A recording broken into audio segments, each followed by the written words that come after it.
Naam, ni 7 News. Na yaliyojiri juma hii kwenye vita ya Israel na Irani ni pamoja na mashambulizi ya angani kati ya mataifa hayo mawili yameendelea usiku wa kuamkia leo Ijumaa, yakiingia siku ya 7 mfululizo wa mapigano baada ya shambulio la kushtukiza la Israel lililofanyika Ijumaa iliyopita.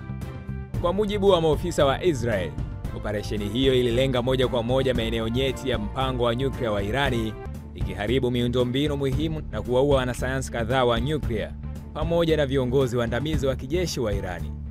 Taarifa kutoka kwa afisa wa Marekani aliyenukuliwa na kituo cha habari cha ABS News zimeeleza kuwa Marekani haikushiriki kwa njia yoyote katika shambulio hilo wala kutoa msaada wa kijeshi kwa Israel.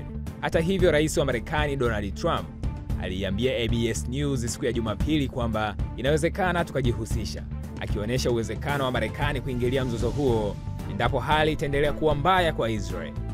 Mashambulizi haya yanaongeza mvutano mkubwa katika eneo la Mashariki ya Kati na kuzua wasiwasi wa kutokea kwa vita vya moja kwa moja kati ya mataifa hayo mawili yenye nguvu za kijeshi.